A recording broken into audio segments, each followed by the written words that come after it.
All right, people. We placed third in the recently concluded Nations League. What a proud moment for us as a nation. Big up Gunnaz podcast. The Gunnaz podcast. Yeah, if you're new here, guys, don't forget to like, subscribe, comment, and share. Follow us at 876 Gunnaz on Instagram and TikTok. And if you want to support us monetarily, you can do so by buying us a coffee. The link is below in the description. In this video, we're going to be talking about 5 things we learned from the whole entire period with the Reggae Boyz squad. So let's get right into it. And the first one is that Coach Grimmy loves to play the pragmatic style. And before I let Dylan talk a little bit about it, we've seen this from him.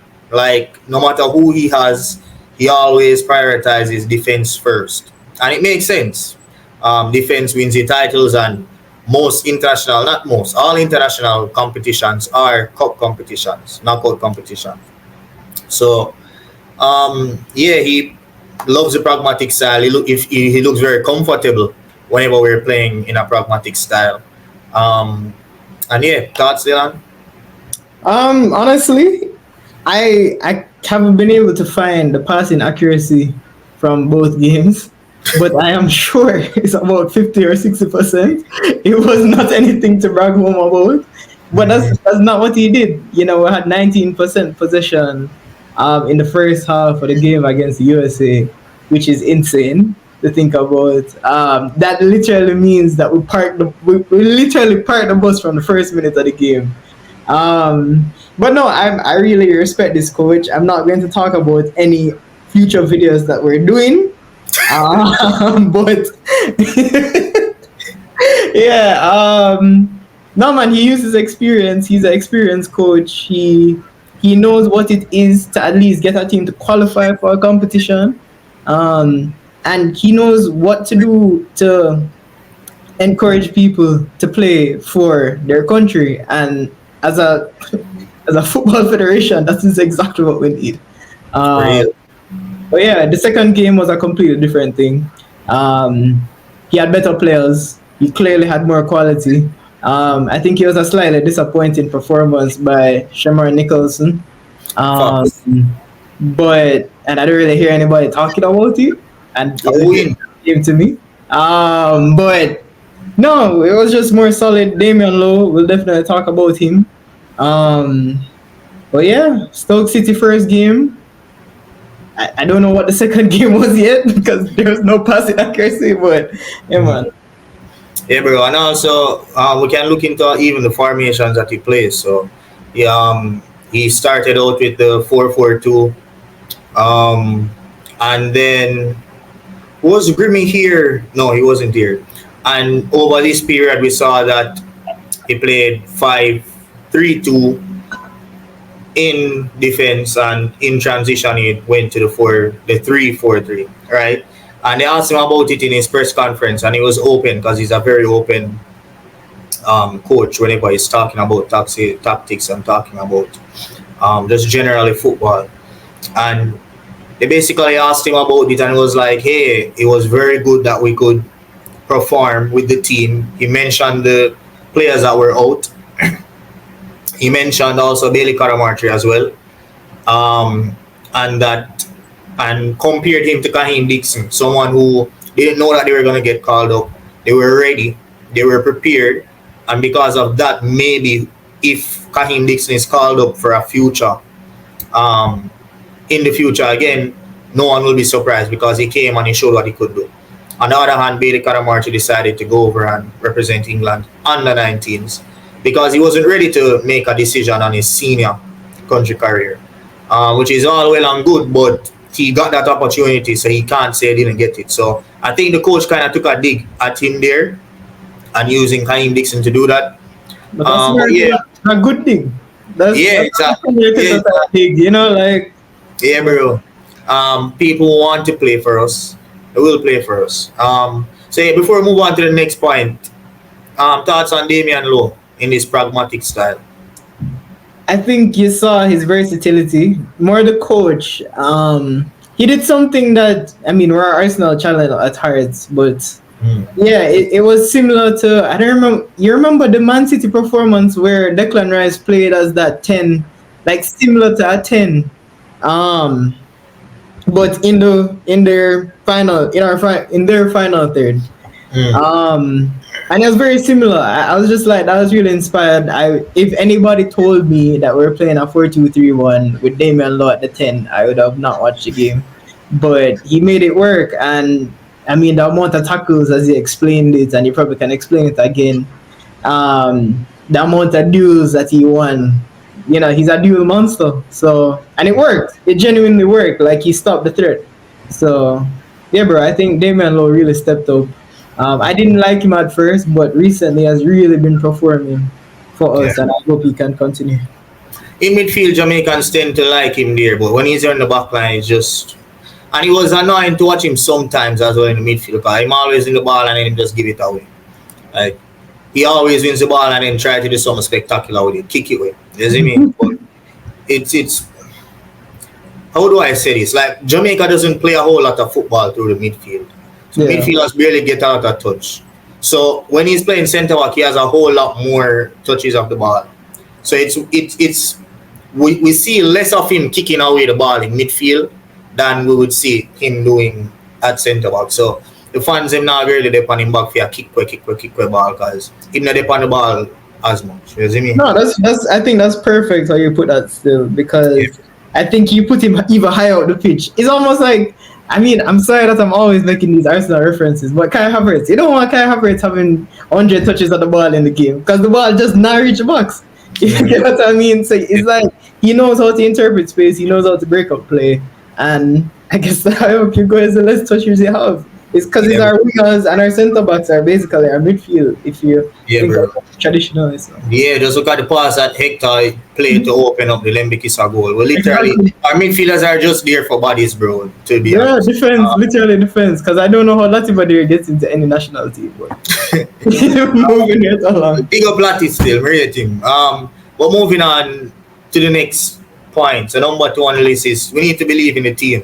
So picking up back on that thing that the coach said about Bailey Karamarchi, I for one I made at least 2 videos about him. I made a video about Omari Hutchinson, and I made videos about Leon Bailey as well. I made one, we made one together about Leon Bailey, and the common theme with those 3 are the fact that for some reason or the other they did not present themselves to play for the national team. So everyone knows that Leon Bailey was suspended, but news came to that he could have, because the coach did ask him.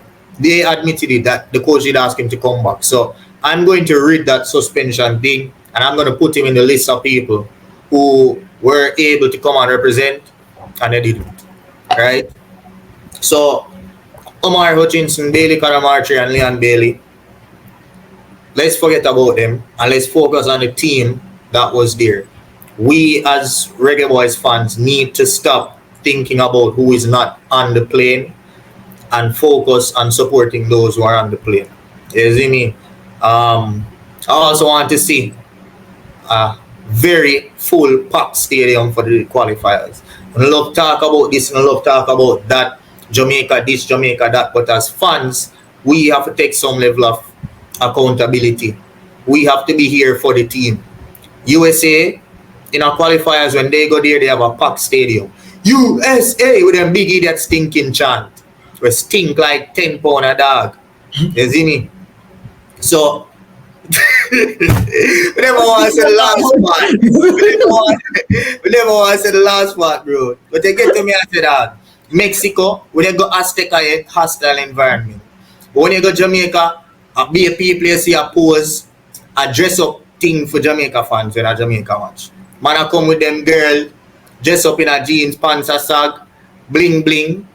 Me I say, dog, a party them come and watch them going for play. You see me? So, bro, a man them need for, if you don't want to see the best from this national team, when we have qualifiers, this is a very good team. Hopefully, Mason Green would go back them time. They say him alone supposed to can pull crowd. The last time we see a close to packed stadium was 2019 when we played Honduras and beat them 3-2 in the Gold Cup group stage game. 2019 is a long time ago, bro. Them time the Leon Bailey just a start play for Jamaica. And a Leon Bailey pulled that crowd. So hopefully we can have another Macy Greenwood type and the crowd can pull. But even if Greenwood not forward, guys, we need the crowd. We need enough to believe in the team. Anybody who fought on the plane, we don't want to see nobody criticize them if them not forward out and support. You see me? Any thoughts on that, No, I think players become world class when they don't play. so when Bailey was playing, the complaints were Bailey don't score, Bailey not dribble, Bailey this, Bailey that, and then it's just the same thing that's going to happen. So I mean, we here try and do results based analysis, and the results have nothing to do with Leon Bailey right now. I've yet to see him do a world class performance for the Reggae Boyz. To the level that he's playing at Aston Villa. So kind of just forget it.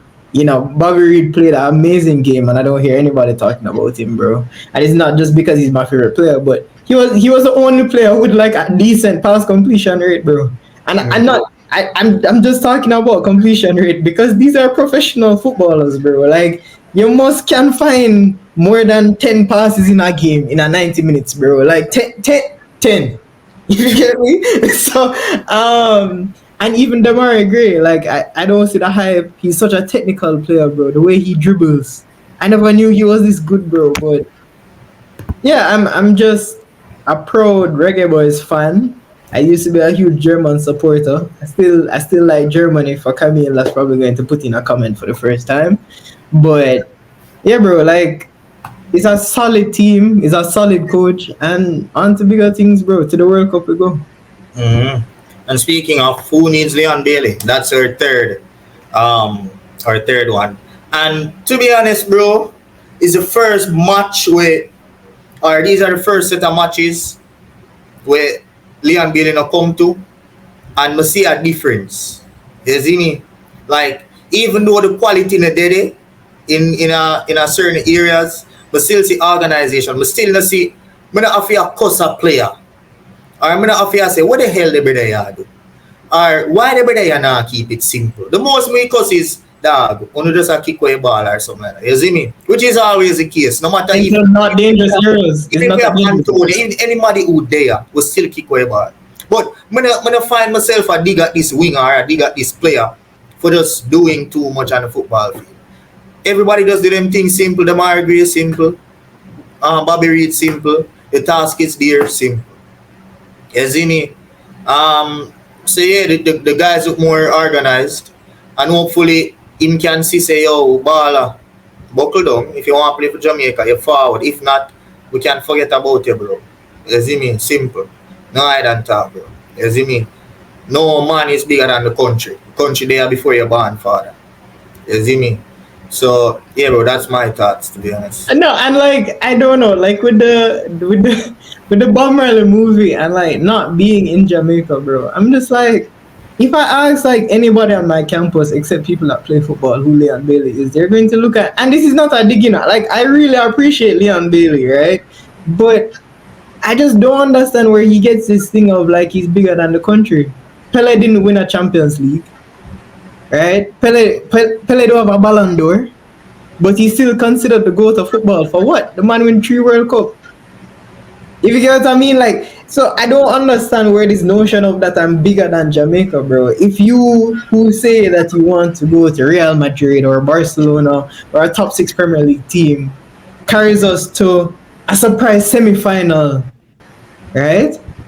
Then they're going to buy you, like, and you're going to get a bigger contract, right? So I don't know. I think that's pretty disappointing for me when I hear that. But I think all of these boys, I think they just had national pride, bro. Like even our boy Lembikisa, just you could see that he came, he's getting minutes, he's learning his craft, and he's trying to grow. And you could see that across the board of players that are older, players that are younger, and even Latigo there. Like as I think he was just a little slow. I don't know if he was kind of injured. But even when you see how he's playing for the shirt, bro, and yeah, there's nobody to cuss. Only Nicholson, but I didn't feel that way. Because we're our goal up. It's fine. Try something. Yeah.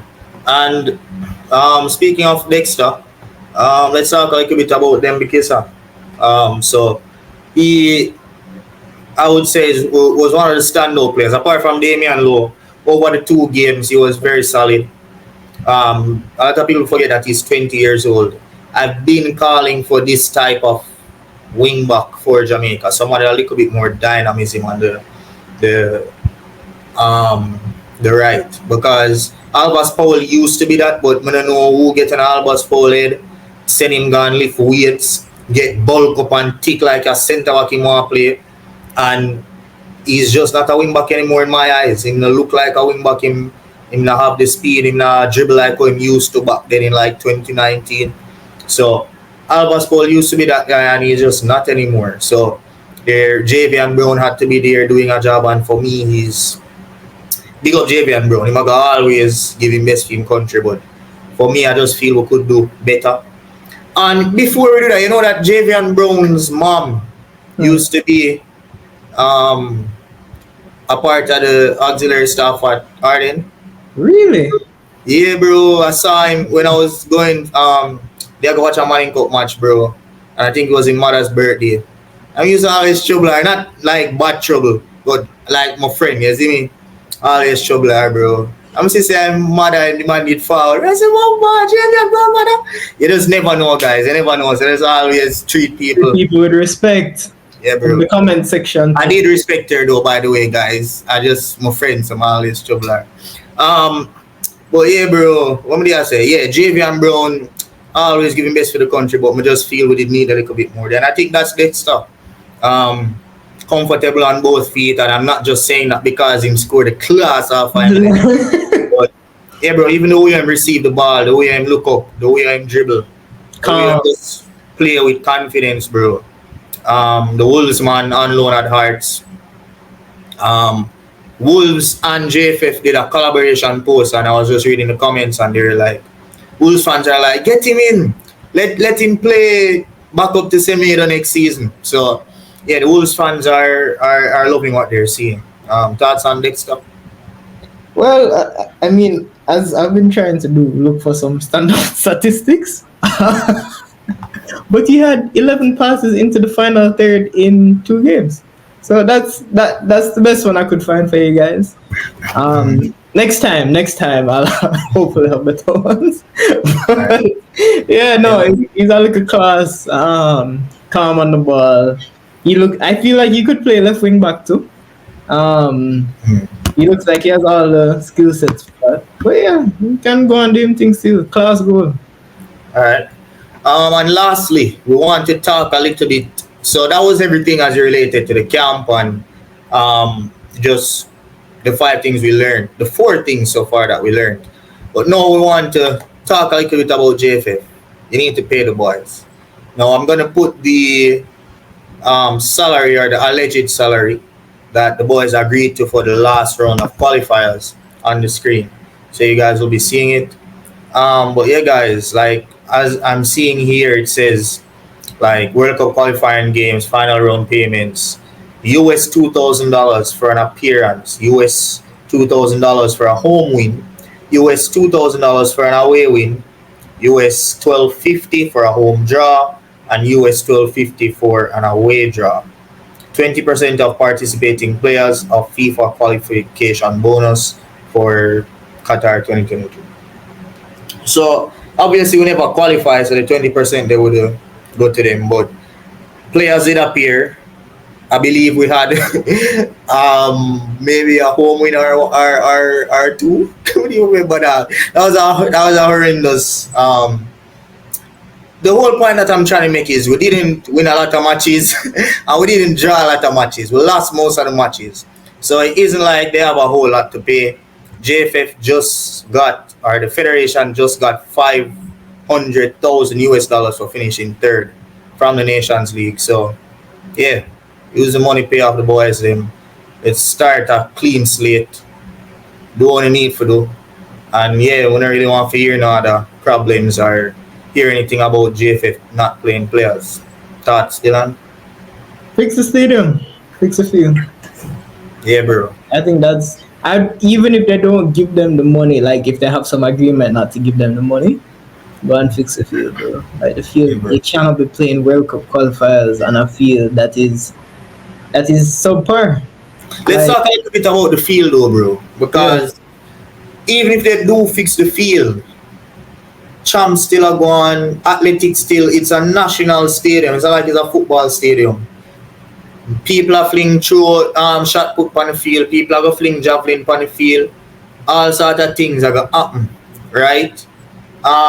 One thing with them can prevent is like just cutting out concerts, or if you keep a concert, cover the field, or do something like that, you see me? But generally, it's a national stadium. So the first thing they're going to say is, why not switch the shot put, switch the javelin over to stadium east? But then me I met it and me I say, it's not a football stadium, it's an athletic stadium. So the field need to be on the field in the stadium, you see me? So that kind of weird, bro. And I don't like them can build a new stadium with 500. well, you know where they could play.